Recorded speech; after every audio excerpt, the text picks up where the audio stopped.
Thank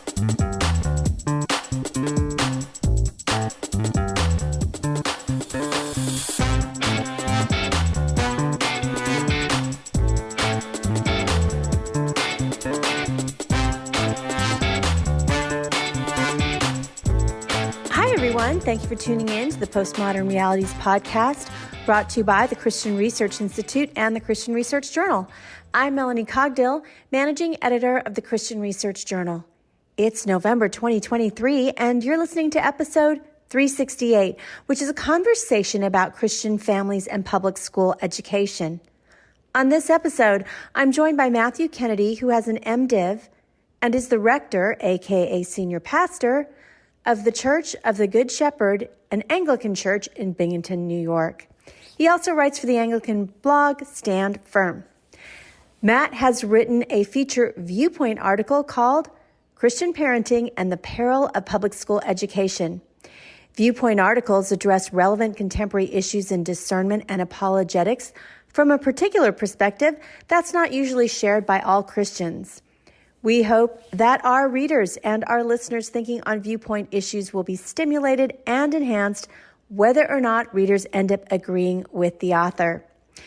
You can read his article from the final print issue of the Christian Research Journal, volume 46, numbers 1 and 2, for free at our website, equip.org, to give you a sneak peek into the content of this very special collector's edition of the last print issue.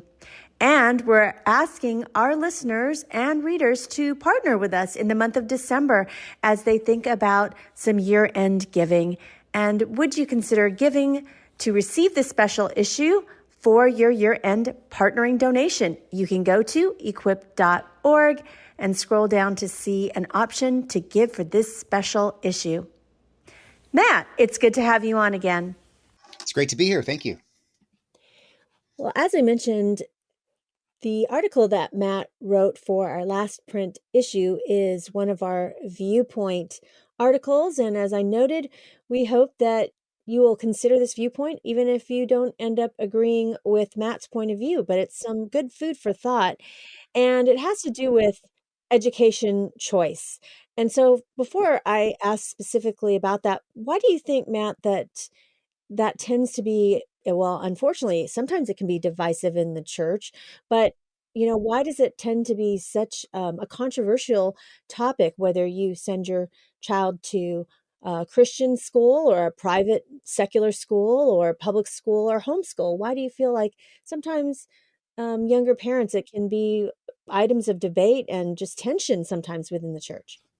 Yeah, I think a lot's bound up in it. I mean, especially, as you say, for young parents, because you're trying to be the best parent you can be, and you're doing your best to make the right decisions, the best decisions you can for your kids. And then, I think just human nature is that if you see somebody doing something different than you, if you see someone, if you say you put your kids in public school and your friend down the road, your Christian friend down the road puts them or keeps them home for homeschool, there's going to be judgments going both ways. And I think if a person feels at all, guilty, or that maybe the choice that he or she made or they made together wasn't the right one, there's a sense of shame maybe. And I think that exacerbates these debates, because this is not just an intellectual what is the empirically best way for my child to be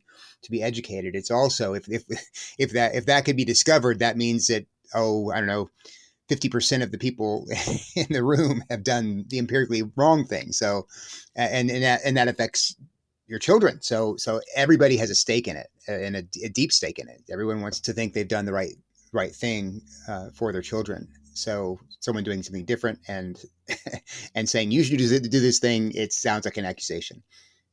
I do want to tell our listeners that obviously since COVID, this issue is a big one, not just for people who are Christians or people who are religious, but for a lot of parents. So as we talk about this, we're going to talk about it in more of a Christian worldview kind of context. But I will say, having read a recent article in the Washington Post about this, that the homeschool movement is booming, and it has nothing to do with religion at all. It has to do with people wanting to have a different choice now that they've seen education at home because of COVID for their kids. So I've read articles both in the New York Times and the Washington Post talking about people homeschooling their kids who are not religious at all. Some of them are probably atheists. So this has nothing to do with Christianity in particular being attached to homeschooling, but we do want to talk about worldview issues as we talk about that. One of the issues that comes up when we talk about education, sometimes within the Christian community and in church, is that some Christians feel very strongly, whether they send their kids to Christian school or they homeschool, that sending a child from a Christian home into public school is a sin. So I would like you to address that. And also in this essay, you in particular, you point out some issues that you see with public school. And I also want to ask you, is that, like I just mentioned, homeschooling is becoming stronger than ever. And there's been all kinds of issues people have had with public school. Do you think it's different now than it was maybe, I don't know, 50 years ago or something like that? I do answer that last one first. I do think it's a very different place. Our nation is a very different place than it was 50 years ago. Just as far as the basic moral fiber of our society goes. And I think I mentioned in the article, I did mention in the article, Carl Trueman's book, The Rise and Triumph of the Modern Self, which kind of documents the radical shift in the way we in the West, and in particularly in the United States, think about ourselves. Whereas in the past, who you were was kind of a given. You were born into a male or female body. You were born into a particular family. You were born into a particular town, and your parents went to a particular church, and those things beyond you kind of defined you. So there's no real need to think about navel gaze and think, well, who am I, and have a moment of self-discovery. Whereas in the present, it's nothing outside of you defines you. You define you, and that way of thinking about the self has become so prevalent and predominant that that's the underlying assumption in pretty much all of our social institutions, including public school. And if you wed that idea of the only self discovery as the kind of gospel of our age, if you wed that with also the predominant uh, ideology of our elites, which tends to, I guess, in popular parlance, it's called woke. I won't use that word, but a way of thinking about power and institutions that flows out of critical theory, or theories to be more exact, where you identify who has the power in every situation and who doesn't, and you assign kind of moral qualities to those who don't have power that exceed those who do, and you divide up the entire your world by this analysis of power binary, and that's where you get things like intersectionalism, where how many victim categories do you fall into, and the more you have, the better for you, because you become more and more a object of sympathy, and you gain victimhood status, which carries a lot of, ironically, power in our age. Well, all of that is relatively new in the sense that it's not that it hasn't been there for a long time in more elite circles, academic circles, but what's new about it is it's taken hold of the popular consciousness now. So the assumptions of critical theory and the assumptions of the self that I described a minute ago are there in our schools. So sending your kid to a public school now is a very different prospect than it was 40 or 50 years ago, before these things came to the surface and became predominant. You're sending them into a place where the worldview they're going to be given for 6 hours a day, or however long it is, I would say, completely antithetical to the Christian faith. It undermines and it's poison to the Christian worldview. whereas that wasn't the case again 30 years ago. So is it a sin to send a kid into that? I don't think I would say it's a sin. I think people just sometimes don't have a choice, obviously. But I do think it's unwise. Let's put it that way. It's unwise. If you have an opportunity not to do that, I don't think it's a wise choice to do it. And I think that there are, of course, exceptions. I've heard of some really good school districts around the country, so I'm not saying this is a blanket. Every single public school is churning out little Marxists. I'm not saying that at all, but in general, I would say the wise choice is not to send a child into public school at this point. I'm also wondering, you mentioned this kind of ideology that we're thinking more about the self. I feel like we've been thinking about the self for a while. I remember in school in the late 70s, there was that whole campaign, free to be you and me for little kids.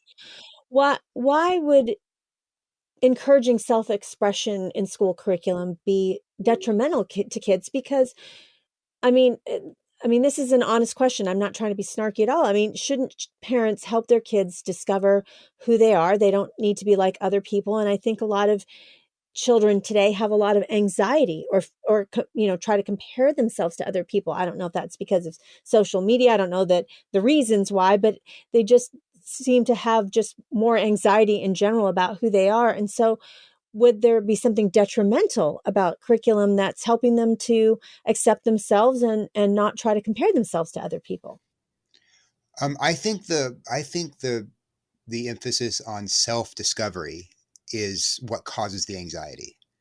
I think that having to find out who I am as a kid, as opposed to I guess as opposed to what I'm given, right? Because that's the assumption. I was born in myself personally. I was born in Corpus Christi. My father was a lawyer. My parents were we were Episcopalian growing up. Those are aspects of my identity, right? I'm a male. I was born to a male body. I don't need to discover anything telling me that I have to therefore discover who I really am beyond those things is a kind of attack on the classical way of being raised as a human person, in which you were these givens in your life, church, family, town, all of those things, male, female, those givens in your life, that's who you were. And you don't have to wonder. There's a moment of self-discovery. Aha, here I am. This is who I am. And I think that creates a lot less anxiety. I mean, look at the scriptures. I mean, I was trying to think today, getting ready for this interview, if there's any text in the scripture or any passage where you might say someone's like really discovering who they are, or who am I, as opposed to what I've been given, right? So of course a child might wonder, who am I? But then his father might say, well, you're a Benjamite and you've been born into the family of Abraham, and this is your God, and this is our land. These are our people. You have that the answer to the who am I question is given. I think that produces peace. I think that produces a mentality where what I've got to do in my life then is learn how to conform myself to the things that God has given me around me, rather than I've got to conform the things around me to who I am. The self-discovery mode of thinking produces a revolutionary mindset. We've talked about this before when we talk about sexuality. If I look down within and I find out, hey, I know I have the body type and the chromosomes of a male, but I really feel like I'm a female. Well, then everybody around me has to conform to that. Everybody. And I have to conform even my own body to that before I can have any kind of peace. I think that's such a brand new way of thinking about being human. Over the course of thousands and thousands and thousands of years, that's never been the case. but it is now. And then, so I think it's kind of, I don't think the question should be, uh, why don't we have children discovering themselves? I think the question is why are we putting that kind of pressure on any child? But that doesn't make that seems inhuman to me. As I mentioned, Matt wrote a very special viewpoint article for our collector's edition of the very last issue in print of the Christian Research Journal. As you've been hearing for the last 6 months or so, we have decided after more than 45 years of a subscription-based print magazine to make our content available to more people and available for free on our website, equip.org. And we have pivoted from a print subscription-based magazine to now an online magazine completely not under a paywall, and it's free. But you won't want to miss out on this very special last issue of the Christian Research Journal in a print edition, and it's a themed issue with the theme around the war on Western civilization. And so you won't want to miss that at all. And if you're thinking about doing some year-end giving, we ask that you would make a partnering donation with us, that you would get one of these issues. Now, you can get them in a bundle. You can get various amounts if you'd like. You can get 1 copy, 2, 4, 7, or 10 copies of this for your partnering donation. And some of the other articles that are in here include Gender Ideology's Attack on Our Humanity by writer Jay Richards, who has contributed to our magazine over the years, and Critical Race Theory, an Introduction and Critique by Douglas Groothuis. And also we have The Floor Always Feels Safer, a glance at some of the origins of the modern self and identity and the way we live now by frequent contributor Ann Kennedy. And also the article that we did a podcast on earlier in the summer, How to Keep Your Job Without Losing Your Soul, a Survival Guide for Diversity Training by John Ferrer. So there's even more content than that I've mentioned, and we would appreciate your partnering gift to keep us bringing you all these free articles. Now, while all the articles are free to you, we still have a budget because we believe our writers are worth being paid for all the research that they put into these articles that you are able to be equipped by. So head on over to equip.org and read Matt's article for free as kind of a taste of what's in this special issue. And please consider a partnering donation. And now back to my conversation with Matt Kennedy about Christian education and the public school, as well as how we train up our children in the home, which is coming towards the end of the podcast. Well, one of the things that you note in your article is that you believe that some of the curriculum in public schools is actually hostile to the Christian faith. And one thing that you kind of talk about in your article is queer theory. So what is queer theory and how is it used in public school curriculum? And I guess my question is, would parents be concerned about that at the elementary school level? I mean, is that something mainly that would be introduced at higher grades, say middle school or high school? I mean, it depends on the school. Queer theory is the attempt to, quote unquote, decenter cisgender. So to do away with the idea that the normal way of being is male and female, masculine and feminine. The binary is the norm. Do away with that. That's the goal underneath gender or queer theory. And so you have the spectrum of sexualities, of genders, and a person can pick his or her own place in that, or not his or her, whatever the pronouns might be. A person can pick that person's place in this rainbow of gender identities, and so that idea, and that idea is prevalent. It's everywhere. And one particular way that the queer theory has entered into the school system is through the gender unicorn. And I'm not sure if you've ever seen one of these, but it's a teaching tool. And you basically have a kind of cute, cartoonish unicorn, asexual. There's no sexual. You couldn't point to it and say that's a male unicorn or a female unicorn. But that's on purpose.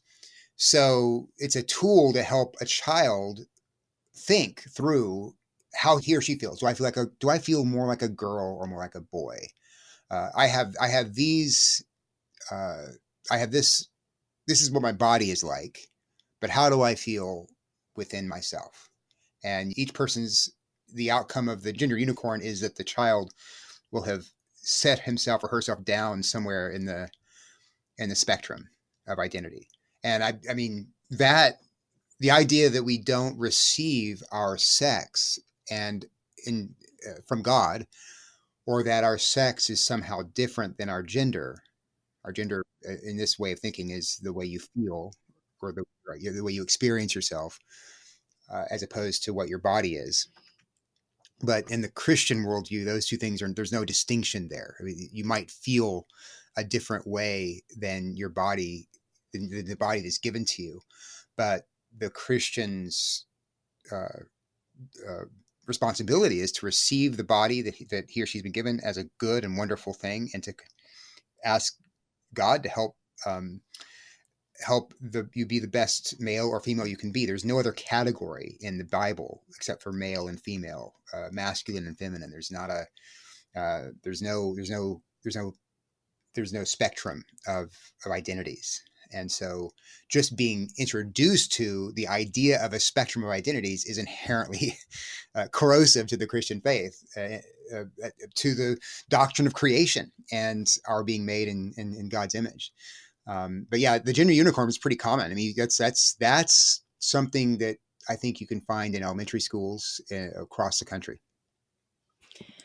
I think I first heard about the gender unicorn maybe 5 years ago, but it is interesting to note that the gender unicorn was created in 2014. So next year is 2024. It's been around for a decade, and they have translated it into more than a dozen languages, and it's been used pretty, in a widespread way in, not just elementary schools and beyond, but to the university level. So it's been around for a while, and I think it probably is part of curriculum. Now, I remember that when I first heard about it, I live in North Carolina, which used to be quite a conservative, politically conservative place, and it's considered part of the Bible Belt. And I believe that it has been in the public school system in my county for some time. So I think it has been used in a widespread manner, at least in the United States. And since it's been translated to so many different languages, I'm sure it's had some influence internationally too.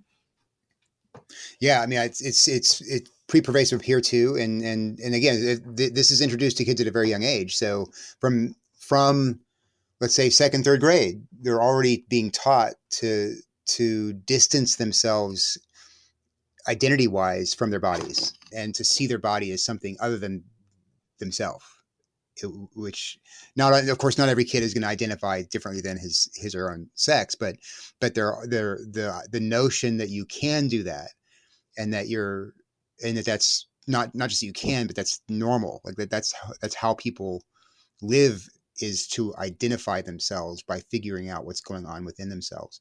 That's just that you've already introduced into a child's mind something that will make the biblical worldview unintelligible, uh, or seem like another planet, because it is. So, Yeah, and the thing about the gender unicorn, if you haven't seen it, I encourage our listeners, well, if they want to Google the picture of the gender unicorn, the chart of it, because it is very confusing in a sense that they're saying that gender identity can be different than the expression of a gender that you want to have, that you could be physically attracted to men or women or other, although it's funny that they give, binary terms, men or women, depending on what they mean by that, or you could be emotionally attracted to different genders. And so the whole thing is just kind of jumbled up together. So that is probably, can be confusing, especially to young students, right? As they are learning, and especially at younger ages when they tend to be, um, you know, quite impressionable, or maybe it might be confusing to them. One other thing about curriculum in the public school that you note is you mentioned that there has been an introduction to oppression narratives in curriculum. And again, this is not a snarky comment. This is an actual, um, honest question. I'm Asian, so I'm not Anglo and I'm not white, but I want to know why is it not desirable for Christians to know about, it seems to me that most curriculum has traditionally favored telling the historical story. Let's just take United States because that's where we live. The story in the United States through a particular lens, through a lens not of the people that were already here indigenously, but rather through a European lens as the different people came over for, religious persecution or to, conquer new lands or what have you. And so is there something that's antithetical to Christian worldview to introduce kids to a variety of voices and stories? Because, just because we might not know about a historical story from someone else's point of view doesn't mean it didn't happen. And so why would you say that what could be described as an oppression narrative, and you mentioned it earlier in your intro comments, but if you can explain that again, why that would somehow be detrimental as opposed to telling a variety of stories historically to children in as part of education? Yeah, I think one problem, I guess the greatest problem with this is that it's a false narrative. Like there's two on both sides. Right? So you can have a jingoistic, propagandistic telling of American history, which is wrong, untrue, right? But you can also have a moralizing social justice narrative, which portrays American history in a completely negative light, which is also wrong. So the what needs to happen in the teaching of history is there needs to be an attempt to get at what actually happened and why people did what they did. And usually what happens when you come out of you think about this, when you read a good solid work of history from a really well respected historian, it doesn't matter who or what time period you're reading about, or if you're reading a biography, it doesn't matter who you're reading about. Even if you're reading about someone who's really evil, uh, like um, like Stalin or someone, you can you can come out of that saying, "Oh, okay, I can see I'm a human being, and I can see how this human being, Joseph Stalin, worked himself into the place where he was, and I can understand his decisions. It I can see there's a lot of complexity here. Yes, he did some horrible, evil things, and yet there's also there's also a kind of human sympathy there because he's human and I am too. Both sides of a jingoistic history destroy that there because they're looking for enemies, right? So the jingoistic side, where America is always right, is doing it to find enemies, outside of our traditional narrative. Uh, but but the but those who are writing liberation or victim narratives are doing the very same thing. It's propaganda, but it's just from the other end. It comes, I said a minute ago, that comes out of critical theory, and one of the problems with critical theory as regards to history and the history of power is that having power, being in an ascendant group, is itself assigned sinful status. So being white, being a person who has quote unquote social privilege, that makes you guilty of what has happened in the past, and you need to do something to set aside your privilege to correct that. I would say, and that's a narrative that comes out of these of these reappraisals of American history is this assigning of corporate guilt to people groups, depending on their relationship to power and who had power in the past. And the result of that is well, before I get to the result of that, that's not biblical justice. Biblical justice is is impartial. In fact, in the Bible, with regard to assessing blame or guilt, one of the greatest things a judge can do is to be partial because of someone's outward appearance, because of someone's skin color, because of someone's wealth or power. In fact, in Leviticus, there's the judges are commanded not to take the part of the poor against the rich just because the person's poor. So this notion of assessing evidence and weighing the merits of a case before deciding this group is guilty or this person's guilty,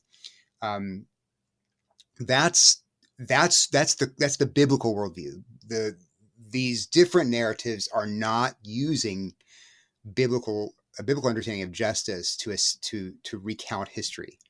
It's just blatant propaganda. The example I used in the article was the 1619 Project, which reformulates American history around the year 1619, which was the first year that the first shipment of slaves that came to America, and uses that as a real founding of our country. And I'm not the only one who objects to that. There's the really well known, very good historians see that as it doesn't tell a story. John McWhorter is who I quote in the piece. He's a historian at Columbia University, and he says that the project is founded on empirical sand. It's not. There's no history there. It's just a political narrative. So yeah, I think I would just that's part of the reason I have a real issue with some of the retellings of American history that are coming out from the more, I guess, progressive side of academia right now. I want to tell our listeners that if they want to know more about the 1619 Project, CRI President Hank Hanegraaff had Mary Graybar on his podcast, and she has a book out called Debunking the 1619 Project, Exposing the Plan to Divide America. Well, one of the reasons why Christian families might choose to send their children to public school, you note this in your article. You say that sometimes Christians see that really as a missionary endeavor, that Christian families and Christian children can shine the light of Christ in the darkness of public school, and they can really be able to be witnesses in their neighborhood if their kids are in school with the neighborhood kids and so forth. Now, do you think that's a valid reason to send children to public school from a Christian perspective? That it's a way in which that they can be, evangelists, missionaries to that community in public school? Yeah, I really don't agree with that reason for sending a child to public school, because first of all, they're children, and I think I forget who said this first, but you don't send a child to the front lines to fight a battle. You send adults there who've been formed, who've been trained, who know how to use the weapons they need to use in the given battle. And I think public school is not just a place where peers are there learning; it's a place where adults are there educating. So what your child might well be a very very faithful and true believing kid, and he or she might be able to influence his or her friends in the peer group, but that's one thing. But having a philosophy and ideology being assumed throughout the curricula that underlies each course, each period, and being given to you by adults who have much more influence and or know how to speak and know how to argue and know how to make their points much better than the average child does, that's a different thing. You're sending your kid into a pretty often hostile environment to sit under the tutelage of teachers who do not only do not share the Christian worldview, but uh, who are teaching a curriculum that is in some cases designed to undermine it, like the gender unicorn of the 1619 project. So I think you're sending pretty. It's like, in my view, it's like sending sheep to the slaughter. I wouldn't. I understand you sometimes have to do it, and we can talk about that later if you want. Like there are reasons why parents might feel there's no other choice, and that's a different case altogether. I think Jesus will care for your kids in that case. There are, like I said, some school districts that are really good, and if you have a strong Christian culture in your own home, and you've done the work to investigate the school district, and you know what's going on there, and you're comfortable with it, that's another thing too. But I'm speaking generally. It's a bad idea if you're sending your kid to school to be an evangelist and bring light into the darkness. I think it's a bad idea.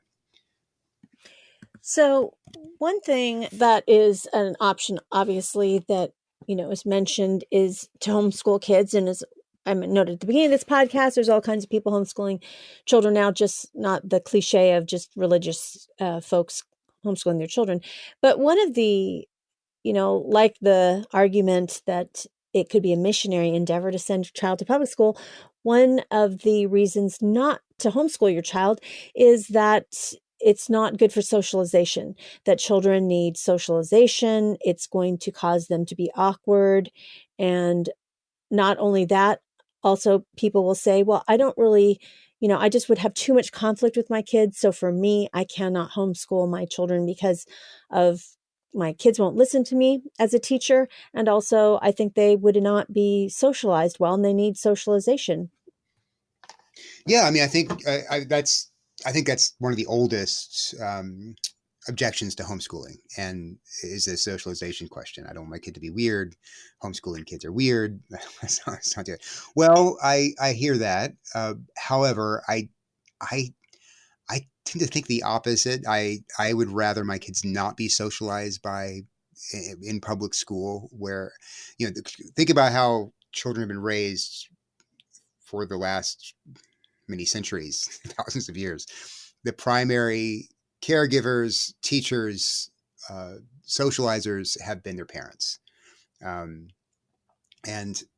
so yes, generally they're going back say 200, 300 years ago, towns were smaller. The country was more rural. There was interaction with other families and people in church and in towns and villages and all of those things. But the primary socialization agent in a person's life historically has been parents and siblings. And so I think the present situation is the weird one, where you send your kid off for 6 hours a day to be socialized by people you don't know, who've been raised by people you don't know, who have values you may or may not agree with. I think that's the weirder, speaking in terms of human history, that's the weirder notion. So if homeschooling children seem odd to others, I would wonder whether it's really the other way around, that our society is rather odd, and the way we've chosen to raise and educate children is rather odd, and so if everybody's odd, the normal ones will look odd. So I kind of think that's the way it is. Now, that having been said, of course, we don't live 200 years ago, so the villages, we don't have tight knit villages like maybe existed in rural England or other places. So I do think it's important for homeschooling parents, especially, to find means and ways to have outside socialization events. Like, I think we've talked about the co-ops that are, we talked about this off air, co-ops that around the country for homeschooling families, where you can go to these usually educational events once or twice or three times a week, and you meet with other kids who are being homeschooled, and you develop a kind of social life there. I think the most important place of socialization for a kid would be the church. Um, that there you're going to meet people of all ages. You're going to hopefully be embedded in and um, enmeshed, being part and parcel of a community beyond the home, but that informs the home.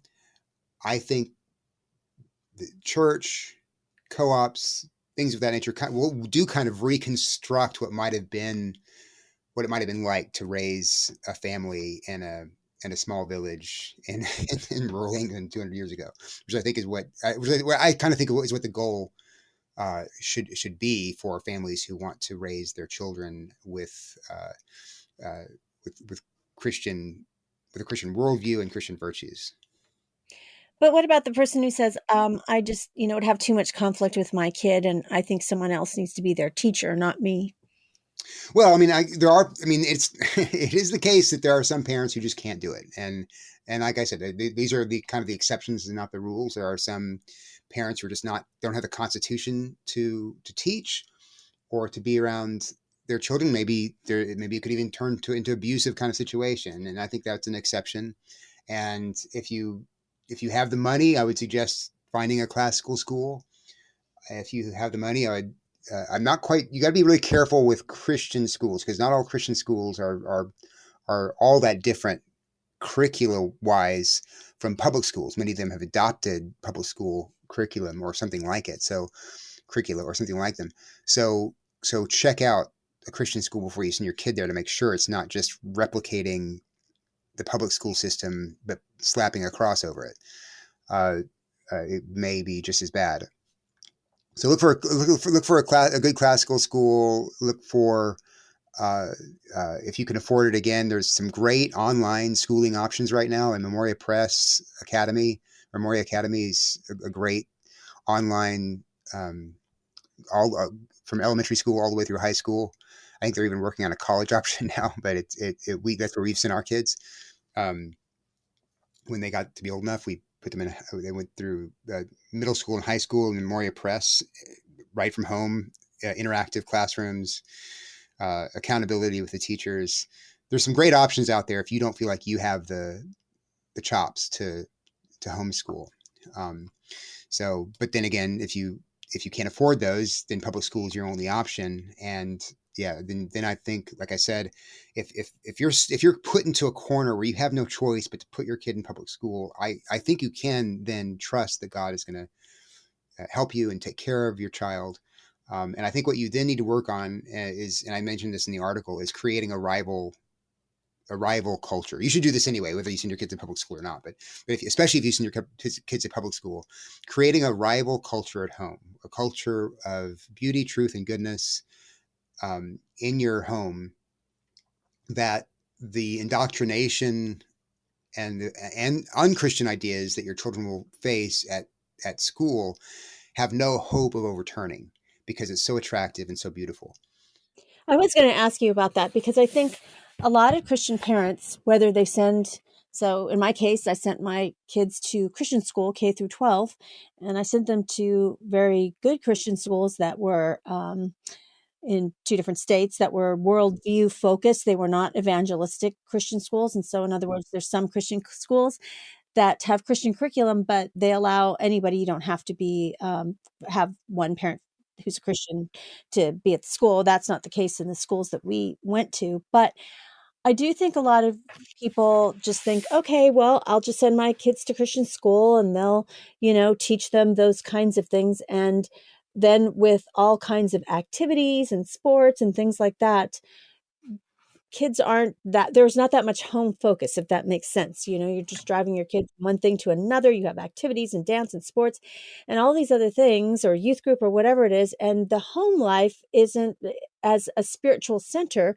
isn't really considered for the modern Christian family. So could you kind of you described a little bit about a rival culture, but what would that look like? In other words, you mentioned good literature in your article, and also what kind of role does the word play in terms of family life? Because I don't know if a lot of Christians today think about, oh, I've never thought that we should have family worship in the home. What would that look like? You know, a lot of Christians think about their own personal devotional time.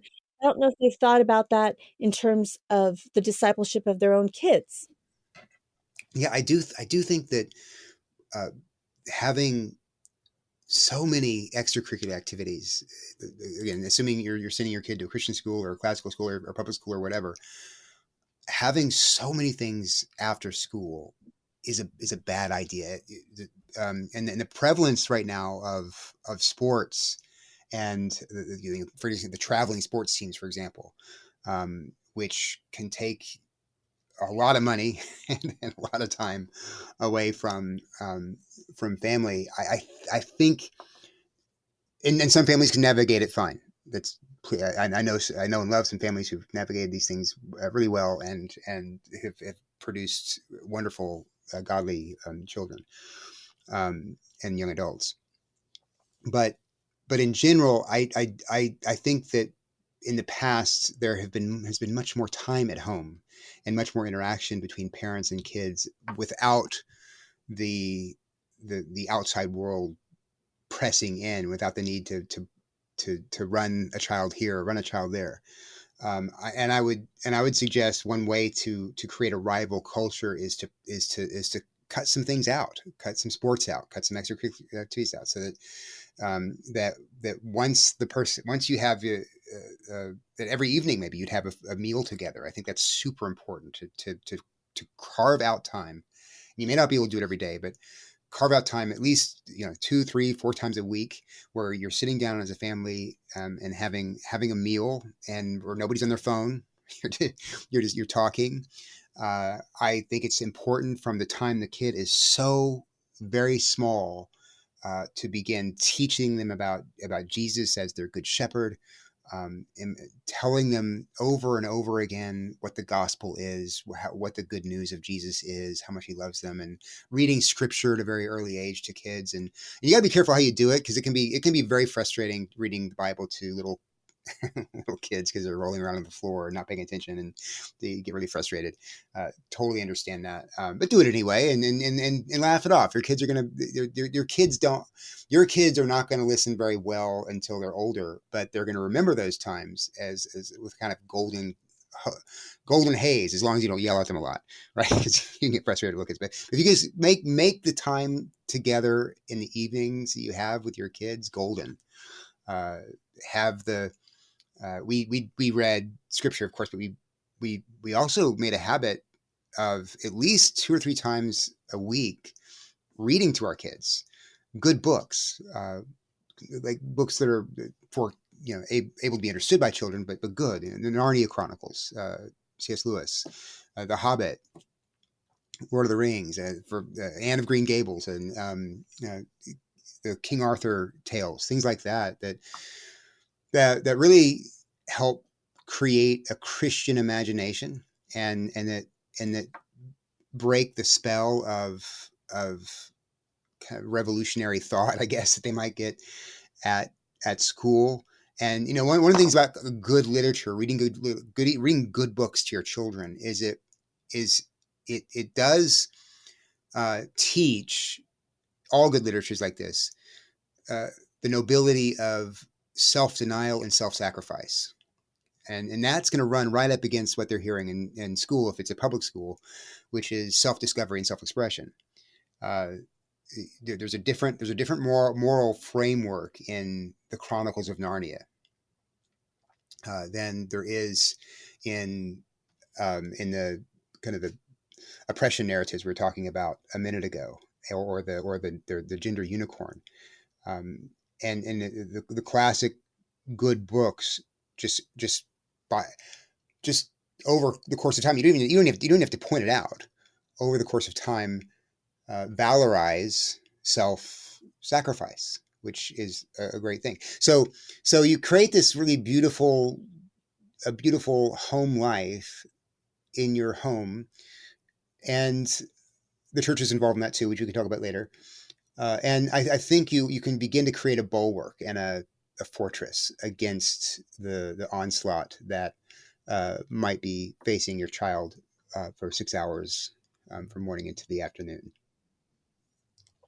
I would also encourage parents when my children, who are grown now, were little, I mean, since they were infants, really, every night we would put, especially when they were little, I mean, we would still have some traditions we do up until through teenage years, but we'd always put them to bed, not just with the story of their favorite, the hungry caterpillar or whatever, but we would also sing to them hymns every night. And we would also sing things like the doxology. And I think that's really helpful. Not all churches have liturgical rhythms like the ones that Matt and I attend, but if they sing the doxology at your church, even if your child doesn't know how to read, if they've learned that, they can participate in worship with the rest of the church community. But even doing those hymns to this day, some of the hymns that we sung with our kids, they're favorite hymns of my kids as adults.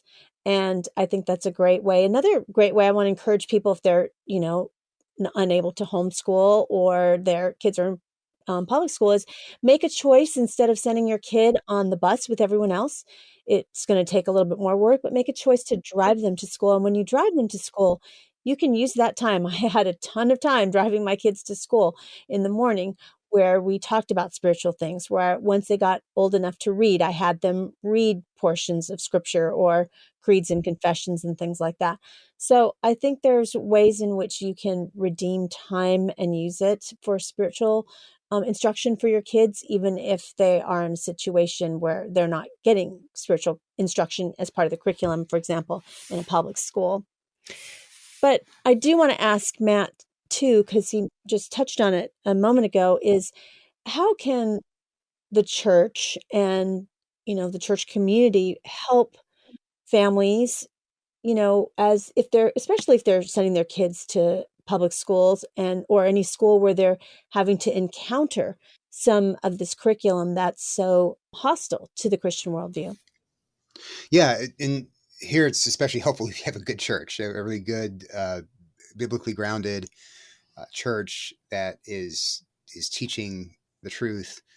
That's part of your bulwark. That's part of your fortress. What you tell your kids at home is really important, but they're not having that reinforced in school. Most likely, if you go to public school, they will have that reinforced at church. You'll have a whole group of people and someone speaking behind the pulpit who will affirm and uphold and continue to pour out the good, true ideas and speak of the true virtues and the truth about Jesus and His gospel to your child. So what that does is it avoids the child being raised in kind of this, I don't know, the idea that it's just my family against the world.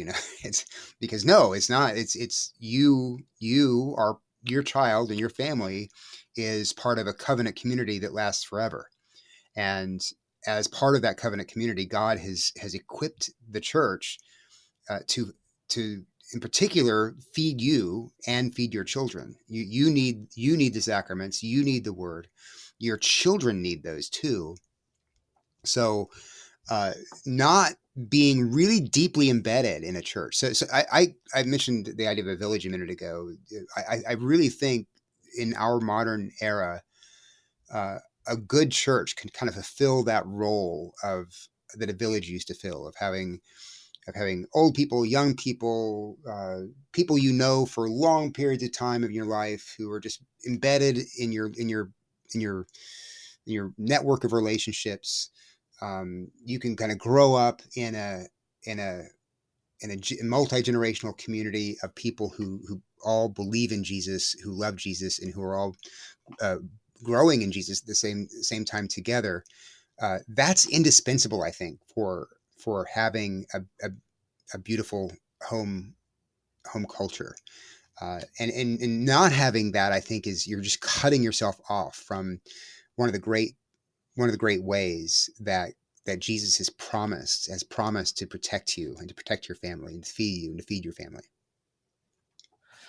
Well, this has been a lot of food for thought. So finally, on a much lighter note, Christmas is approaching. Is there a specific tradition that you do at your church that you enjoy doing during the Christmas season or the Advent season? I'm glad you mentioned that. So I say, we're Anglican, so we're technically not even supposed to be thinking in Christmas terms yet, because Christmas doesn't start until December 25th. So we actually changed to tradition this year because we, being good Anglicans, didn't want to buy our Christmas tree until the week before Christmas. But it turns out everybody's already bought their Christmas trees, and there's no Christmas trees left by when you get into the December 20 something, there's no Christmas trees ever. So we went ahead and bought a Christmas tree. We're calling it an Advent tree, and we're just putting lights on it, but we're not going to decorate it until closer to Christmas. So I guess we started a new tradition this year. I have never even heard of that there's Christmas tradition doesn't start till the 25th. That is totally new to me. Well, thanks, Matt, for being a guest again on the Postmodern Realities podcast. Thank you for having me. You've been listening to episode 368 of the Postmodern Realities podcast from the Christian Research Journal. Today's guest was Matt Kennedy. He has written a feature viewpoint article called Christian Parenting and the Peril of Public School Education, and his special feature-length viewpoint article was in the very last print issue of the Christian Research Journal, which is a special collector's edition, which is only available for your year-end partnering donation. We have made Matt's article free on our website, equip.org, to give you a taste of the content that is in this special themed issue. Stay connected with the Christian Research Institute and all the new content we have coming your way. The best way to do that is to head on over to our website, equip.org. There you will find thousands of free resources right at your fingertips, from articles to video to audio, and it's all for free. You'll find our podcasts hosted there, as well as the Bible Answer Man broadcast, which is hosted by CRI President Hank Hanegraaff and streams live every Monday through Friday at 6 p.m. Eastern.